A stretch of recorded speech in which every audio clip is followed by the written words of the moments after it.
Why We Read exists to bring awareness to the National Reading Year by celebrating reading as a human, lifelong experience. I think reading came to me personally later in life. I read when I was a teenager, like some of the popular books, but it never really stuck. When I was 11 or 12, I saw the Mortal Instruments, which is based on the book, and it ended on a cliffhanger. Spoiler if you haven't read, but we thought they were dating, and then at the end of the movie, they're like, actually, we're siblings. Mind you, I'm at 11. I was like, y'all just kissed, and now you're telling me you're siblings. So I was so shocked. By the way, I never picked up a book before that in my life. So I was like, let me go look it up if there's a movie 2 coming out, and they canceled the movie. So just one movie, and we got stopped on a sibling theory. So I was like, Dad, please, like, take me to the store. And he bought me the whole Mortal Instruments series, and this was the first book, the first series I've ever read. Yeah, and I stopped. After a year, I probably stopped, and I picked it up again during COVID because I was bored, and I was like, let me just read.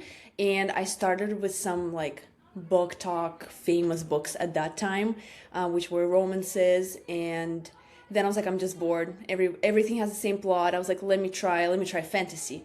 Boom, I got sucked in, and ever since then, I feel like I've been inhaling books, and the taste in books changes every year for me. It can be one year it was romance, then it was fantasy, then it was murder mystery type of books. Last year I got really back into classics and reading that genre more. But to answer the question, why do I care about reading or what reading means to me, is it's always been an outlet for me where I could escape. I could escape out of this world, whatever was going on in my life. I could just close the laptop, turn my phone off, and just get into the story. Yeah, it's always been like a little escape mechanism for me, and it's great. I love it. The best one out there. What about you? I will tell my reading journey, but I'm definitely going to make some enemies along the way. So I'll take you back in time because at this point I am older. So we are really literally going back in time. I hated reading as a kid. It was so boring to me. I was an action kid, so I was always running outside, going to do something else, and ignoring books. And my mom was very, very good about reading to us kids in the house. It was me, my sister, and my cousin. So she would read the classics like, what is it? The rainbow fish that he gives his scales away, and The Giving Tree. I hated these books. What I did instead was, of course, just not read. But fast forward a couple of years, I was around 11, 12, 13, that age, and I started figure skating, which Dasha knows, I think. So, That's Olympic right here. I was watching videos and I was like, why weren't you on Olympics like the past month? right? If only I could these days. But it ended up being a career for me throughout teenage years into young adult years. And anybody who knows anything about sports, you know that it becomes a second life. So it's not just working, it's a whole lifestyle, it's a dedication, and you balance things as a kid. So you balance school, you balance growing up, and then you balance what's really like a high pressure career. And I did not have time to read. I barely wanted to read my own homework. I'm surprised I got through school at all, but I did. Now, around that time, 11 through 13, my sister, who is about 6 years older than me, she introduced me to fan fiction. Oh, I didn't mention that. We were supposed to. We're gonna talk about it because all reading counts here. Fan But fiction too. Mm-hmm. fan fiction counts too, and I'm a big advocate for it because honestly, it's what propelled me into reading again. I think I was a little bit too young to be reading some of the topics on there, but But hold on. But what was it? Fandoms, or was it like what fandom were you a part it of? was, I'm like, here's my next enemy. It was, of course, Harry Potter, which around that time, it was not new, but it was still being published. So I read a couple of the stories. It inspired me to start writing a little bit and just feel comfortable actually reading things, period. And then I read my first book for fun, which ended up being Harry Potter, the seventh one when it came out, right in the middle of the series. By the way, my Big confession is I never read it from the start, which makes a lot of people angry. But started right there at the end, and I was inspired because, again, it was an immersive world at the time. So, read the book, liked reading, and finally graduated to picking things up in the store. Finally, I was picking up books every now and then, but my sister was a fantasy reader, which is how I got into Harry Potter, but I was not a fantasy reader. So I liked reading, but there was something missing for me, and it took me a while until I was in high school that I finally picked up something that I enjoyed, which was the most random book. I think I talked about it in my intro video. It's a book on superstring theory, physics, just about the universe and how it came to be. It's a Big Bang Theory moment. Nonfiction. Big book for a kid. I had a teacher come up to me when I was holding it and she was like, I'm surprised that you're reading that. Are you actually going through it? And I was, and I explained what I had gotten from the book, and she was so shocked that she actually just walked away and left me with the book. And then I was on a journey to continue to read. All that together to say why reading matters, I think is because it can, one, help you find yourself, it helps you learn. It is an education tool, but at the same time, it's a growing tool. You can use it to explore the world. You can also use it to explore who you are, personality-wise and heart-wise. This is a beautiful story. I'm still stuck on the fan fiction. I think it counts 100%. Okay, I know like Goodreads and Fable can do more harm than good nowadays, but one good thing that I've noticed that on Fable they start adding fan fiction. So if you read one, it counts as a book, which is good. It does. And by the way, I was always a little apprehensive about talking about fan fiction until I started working in publishing because on my first intern position, Penguin Random House, we were all remotely in a meeting and we brought up fan fiction once, and everyone there was excited because they had read it, they were reading it, they were fan fictioners, and that's it. The stigma just exists really elsewhere. So don't let people tell you it's not real books. No, even as a writer, I feel like so many authors, especially in the past year, had their fan fiction like traditionally published. Yes, they had to change a couple things, but I think that's great. I mean, you already had a manuscript. Might as well submit it. There was a multi-million-dollar deal for a book that was fan fiction. Yeah, alchemize. Ignore the haters and go make some money. Is the truth. All right, let's talk about why reading.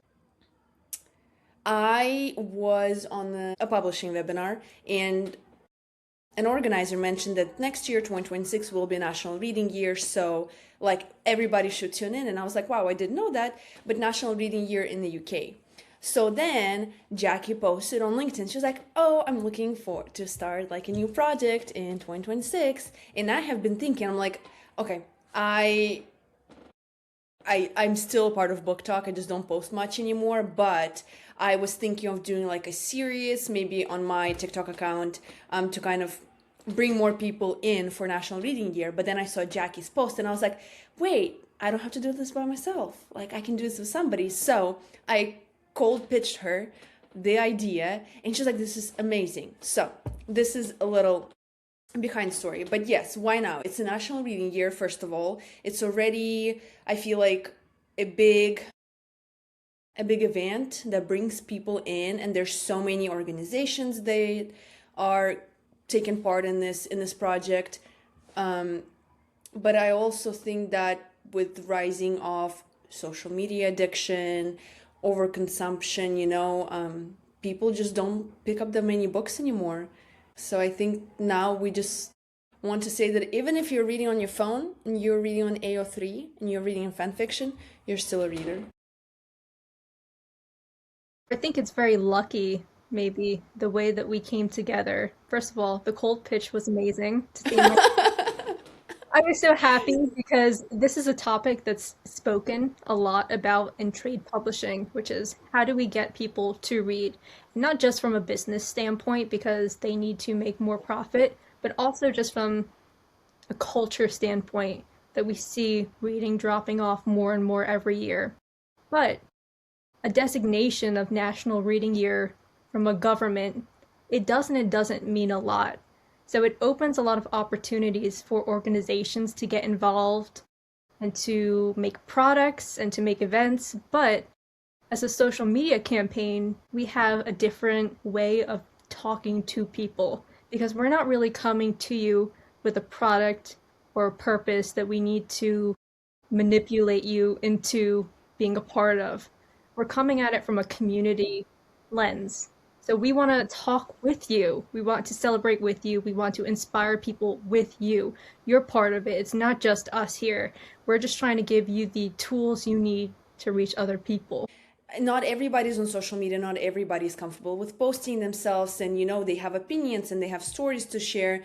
And I see us as providing them with this platform where they can share their voice and their story with other like-minded people. And hopefully that even if people don't read and they stumble upon a video and they're like, oh my gosh, that sounds like something that I went through, and then they connect, and maybe they pick up a book or an audiobook or anything, newsletter, magazine, whatever you want. We want you to just come here and talk about reading. So the opportunity is again for you to take leadership, not just to follow along and then nebulously sometime in the future come back and participate. We want you to participate right away. It's just amplifying voices and sharing stories and giving back to the community that gave us something. Also be used always to give back, and to motivate other people. We'll have a book giveaways, and it will always be to encourage other people and give back. And at the same time, we want to remove the sense of obligation for you and for other people, that this is a place that you can just come and have some solace and relax and unplug from other messages that are happening around in different places. This is where you can just be you and find people who need you to talk about why you read. And I mean, that's our whole point, the whole campaign, and it's all structured around one simple question: why do you read? I don't even want to hear us talk. I just want people to start joining in and saying why. Why do they read? I know why I read. I know why Dasha reads now. Yeah. As escapism and adventure and learning, but what about other people? Because I think the answers are going to surprise us. I think everybody's so different, and everybody's personalities and life experiences, that I think we'll get so many wonderful different responses. I'm genuinely excited to read. And we already talked to a couple of people and different ages, and they had completely different opinions and different life stories, and it was so fascinating. I love learning about other people and what made them them, and I think books type very well into this category. I'm thinking of all the people we're going to talk to. There's going to be a wide diversity of people because we want to speak with people from different countries, from different cultures, and from different age groups. And everyone really uses reading at a different time in their life in a different manner for different things. And again, that's something that we know intuitively, but I feel like it's not spoken a lot about. And finally, we're going to have some elucidation on that. So we're going to figure it out here. Exactly. And I am just excited. I'm first of all, we have a question: what's your favorite book? I'm so excited to hear all the different genres, all the different topics that people like to read about. This is just so fascinating, and I don't know, learning about other people, that's going to be so cool. Do you have a favorite book right now? Right now, oh, that's a complicated question. No, that really is one of the books that I don't know if it came out yet. I got in as an arc, but it spoke to me in the moment when things were happening in my life. I have to find it now. I'm sorry. What's your favorite book right now? Yeah, think about that. She left me with a hard question. Well, I work in children's books, so I have a lot of kids' books. But kids' Okay. books are fun. They're for adults too. This one's really cool. Can you see this?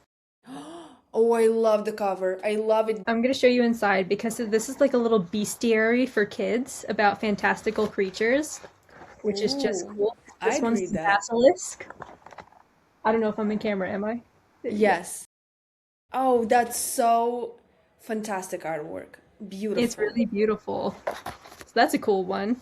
I could talk about books all day. I have a million around me. So when you want to talk, shut me up and share my book. I have this one. I just got this in the mail yesterday. It's called Selma. Is that a This little is spider? In a yes. French beret. Look at Oh, that. stop. Stylish, Oh. adorable. And Selma is a spider that she makes very unique webs, unlike anyone else in her family or her hundreds of cousins. She is an artist and she goes her own way and she does not give up on making unique webs, and she ends up finding a spaceship when she crawls to the tallest building in her quest to share how beautiful the world is with her webs. And of course, they go to the moon. Maybe we should find this author. Look at this. She encapsulates the moon with her web. We should find this author. I need, and the artist. This is It's beautiful. beautiful. It's silly things like this. Like, this is a weird idea, right? A tiny spider that wears a beret and makes kooky webs and then goes on a UFO to the moon. That can only ever happen and come into something beautiful in the book space, right? And you can only Exactly. feel this emotional about a spider with a beret when you read. Otherwise, you'll think someone's crazy. But that's what I was going to say. It's so fun. Once again, we work in a little bit different, in a different space, you know? And you work with children's books and you just showing that. And I'm like, if I was not talking to you, I would know they exist because I don't really read about them or I don't talk about them. So it's just so fun. Like, beautiful. Now I want the book just so I can send on my shelf because it's beautiful also. Exactly. See, this is why we read. We have discovery happening and we're celebrating people's ideas of fantastical things that I think would not really find a home in society unless somebody puts them into words. So as a reader, you don't only discover through that and get inspired by that, but you give them the chance to do that. That's really beautiful. Beautiful. But you asked me what my current favorite is. And I think the last book that I read that left a mark was The House of Beast by Michelle Wang. Lord, it was so many themes that were discussed. It's a fantasy book. I felt like I was the main character. There's so many deep themes that were discussed in this. I was sobbing mess. You know, I was recording for TikTok because I recorded most of the books. A mess, crying, red, you know. That's, I think, my current favorite from the last books that I've read. Also, the cover is so gorgeous. I couldn't find a copy in Serbia. I live in Serbia, so there's not a lot of English books. So I don't know. Maybe I'll order from like Waterstones. I'm looking. See, that's what I don't like. I'm looking at Goodreads, and it has such a low rating, but it left such a little impact on somebody else, but it left such a big impact on me. And this is once again why we read. If someone doesn't like something, it can be the greatest book for you. That's why, you know, do your own thing, read what you like. Okay, let me show you. It's purple and pink, and I saw videos of it in like paperback, and it's like a metallic pink and gold. And it really, if you look at it, there's so many things. It's like an eye of a dragon, and then in the eye we can see our main heroine with this. I'm not going to give a spoiler, but ah, no spoilers. No, really, I did not expect the ending. Like that's why it left such a big impact on me. It was not just a regular fantasy. I was like, oh, I didn't know this was optional, but it was optional. Remind me of something. I guess it's a little philosophical. But when you said that the reviews aren't so good on Goodreads, it reminds me that when we read, you create your own opinion from the material. Very underrated thing. It sounds so simple, but especially in the US, we are in a time where the media is very controversial and it tells you how to think, and you rarely ever get the main source of something to formulate your own opinion from. So this is an exercise I think that everyone globally needs to do. Just pick up something, read through it, and decide for yourself and kind of hide from everyone 100%. online. I feel like I've read so many books that I was like I didn't want to read them because I had low rating, and then I read and I was like, I'm so glad I didn't listen. So, okay, this is not controversial, but It's two different cups. We're trying to say, listen to the stories, listen to what other people say, but also form your opinion. It's like you have to find a blend of two, and it once again doesn't just relate to books, but to everything else going on in your life. Yeah, why you read. Reading prepares you for life experiences. Not in every way. You might not have to battle a dragon, but I'm ready. Like I've been training, okay? I've been working on this. Have several Please. swords. Please, two athletes here. I did cross country skiing like professionally. So I was like, you know what? Me and you could have been on Olympics if we okay, we were locked in, but like if we locked in, me and you could have been in this Winter Olympics in Milan. It's true. It's interesting how lives take you, though, because I remember this is now derivative, but I chose not to skate anymore because I wanted to try to focus on being someone my age. And that included for me going to university, which was my opportunity at the time. And by the way, back to books. It was hard because coming in, focusing 100% on one thing in your life only, and then having to learn how to be someone your age, books were very, very useful in trying to remind me how to be 18, how to be 19, how to be 20, what I should be doing, how to talk to people and connect with people because I was not watching television, I was not really listening to music, I was only focused on sports. So I came out like, you know, like a quirky hermit, which I kind of stayed, but I grew a little bit by using books around me as my keystone to jump off from. There's so many examples in the books where I feel like every situation, whatever is happening, I'm sure you can find a book, an article that deals with that. So I think that's a great lesson you learned, and you get to teach everybody else, or you get to tell your story to everybody else. And you can fill out the form in the description of this video and be a part of this. It can be a written reflection if you don't want to be on camera, if you're shy, it's okay, totally fine with us. Just write why you read. It can be a self-produced video. You can just record yourself, a little, hey everybody, how are you doing? Like with a phone. You don't have to have professional camera or lights or anything. Or you get to do an interview. We get to talk to you and listen to your life experiences, which is all of those options I feel like are great. What makes us unique is that we're here to help you in sharing your story and your opinions and your experiences on why you read. So there's a lot of opportunity for you to be creative and for you to take agency in how you share that story, but you're also not alone.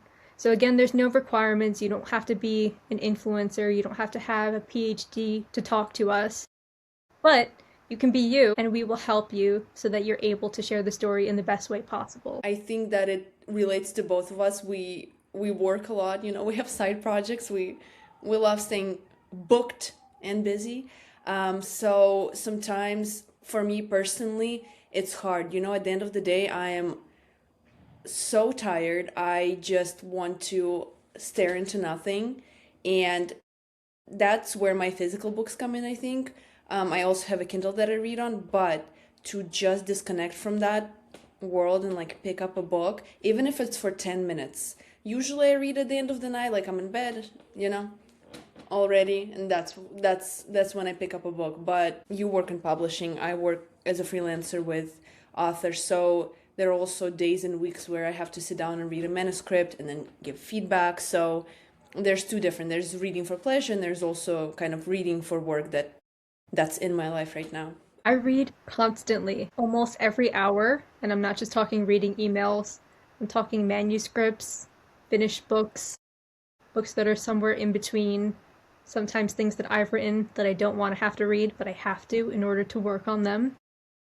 It is an everyday exercise. So this brings me back to why I read, which is escapism. It can be hard to read things that you might not enjoy personally. It feels a little bit like homework, but you still have to do it as an adult. So when I'm reading throughout the day, I try to very consciously take a few breaks from reading by reading. So because reading's my fuel, yeah, I can just say, okay, let me stop reading this, which is a work assignment, and just go revitalize with something else. And that can be really simple. It could be one of the many books I have behind me. I have more books over there that are more adult genre that I enjoy. And sometimes I'll just go online and type in random poems and I'll read some poetry. And that's bite sized and enough for me to feel like I'm rejuvenated to tackle the rest of my schedule. 100%. Another thing that you just start talking about, I have a morning ritual where I make my coffee. I try not to go on my laptop first thing in the morning, but sometimes you have to. But I go on Substack. I feel like I follow so many beautiful creators, and reading, it can be a short article, it can be a think piece on something, and it's just so beautiful to start the morning that way. And sometimes, I read about physics. Another day I'll read about that's how my day went. And fitting that first thing in the morning, I feel like starting me with like either fresh ideas or like just some creativity. I get creative. I was like, okay, people wrote this. Let me go work on something too. You know what's underrated? Reading newsletters. I keep mentioning that. Bring back physical newsletters. Drop it off at my door. I will be with a cup of coffee in the morning reading it. I would love to see some actual newspapers again. I haven't seen one since I was like 3, though, so it's been a while. I'm trying to think. I think it's still very much alive here in Europe. People, you can see people reading, but you know what I just picked up this week? A magazine. Last time I held a magazine in my hand was when I was 12, and it was like Elle Girl. And there was a beautiful Vogue magazine that came out just this week, and I was like, I need to have it. And it's just so, I count it as reading. Happy International Women's Month, by the way, to all my beautiful girlies out there. Cheers to you, cheers to us. But yeah, it's basically an edition where they talk about women, and how women change the world and women in the workspace and all that. And it's in Serbian, which I don't speak. But I was sitting there with my Google Translate, taking pictures and reading it, and it was so beautiful. Let's pick up more magazines. Let's bring those back in style too. I love magazines. And I have to say, I'll give kudos to their digital counterparts too, because I love reading like e-blasts that come to your inbox. Like you've subscribed and you've forgotten you subscribed, but as soon as you see something come in, once in a while, there's something really thoughtful that reminds you that people are the ones writing the newsletters that come to you, which you forget sometimes, unless it's ChatGPT. I don't know.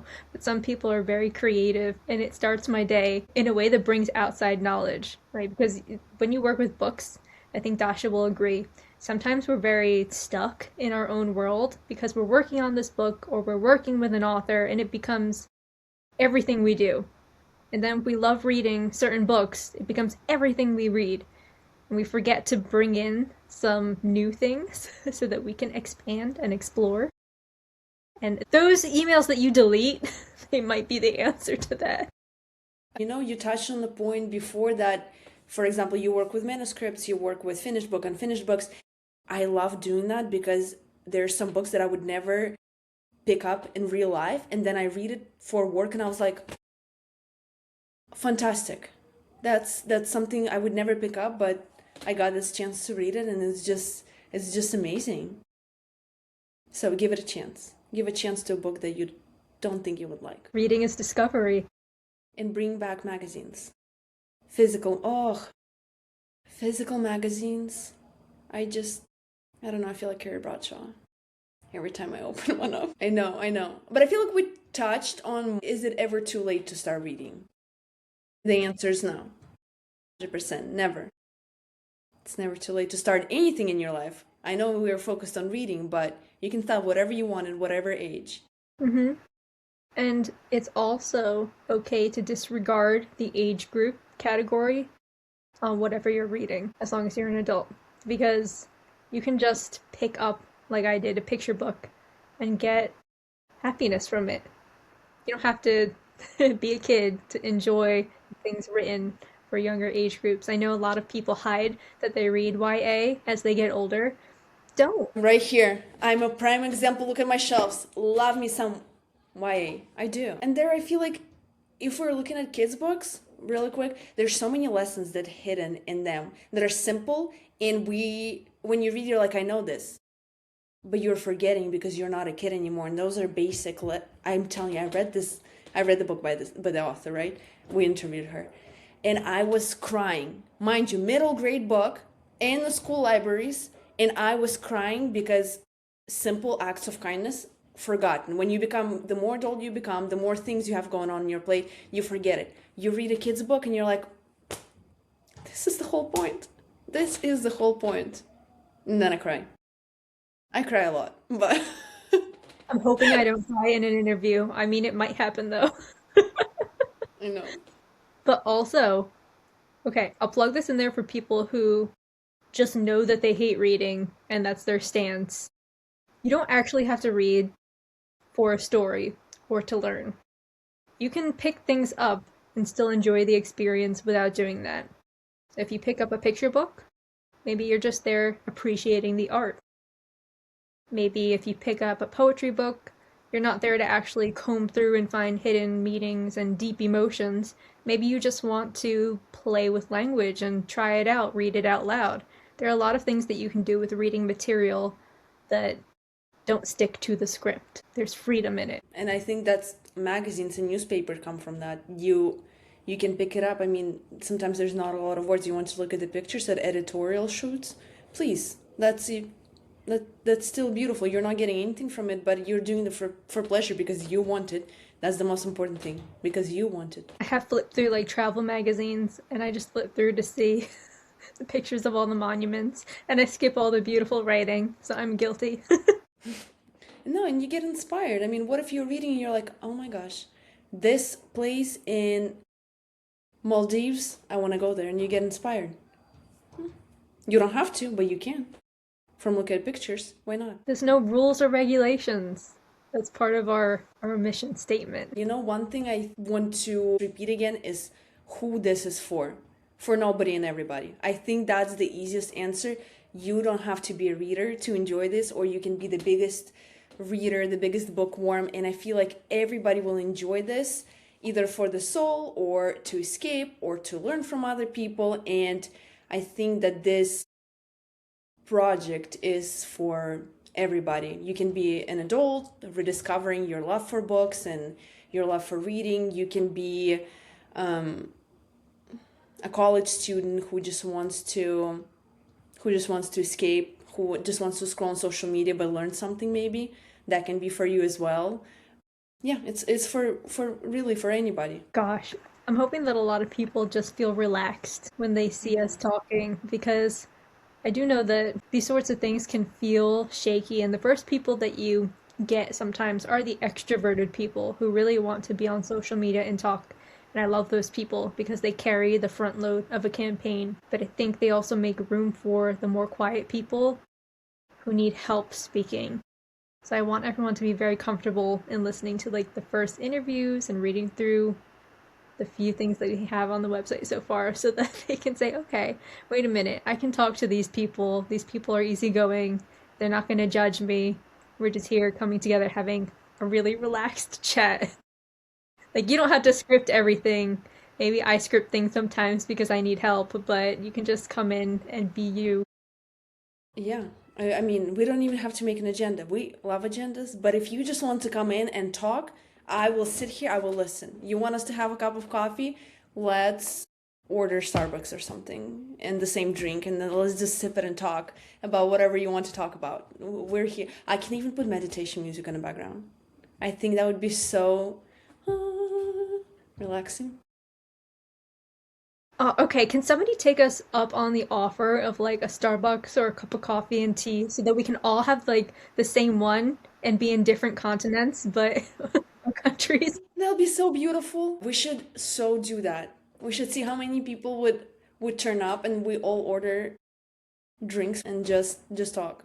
Yeah, like a little why we read fest moment you can come and network if you want to, but don't make it that hard for yourself. Just come with your drink and have some quasi socialization for the Yeah, week. and we comfortable. We don't have to look fancy. I mean, Jackie over here looks very Jackie Kennedy-esque, fancy, in a very beautiful blazer. You can come relaxed, however you want. You can come wearing a hood, which is my normal. Right, which is our normal, no makeup. This is unusual. We're relaxed. It's about humanity and the mission coming together within the human perspective. Well, thank you so much for watching this introduction video and for supporting us. And if it's your first time here, welcome. Everybody's welcome. And if you want more information, if you want to learn more, you don't want to listen to all this blabbering that we just did, everything will be in the descriptions. If you want to be a part of it, you will find a link downstairs, right there.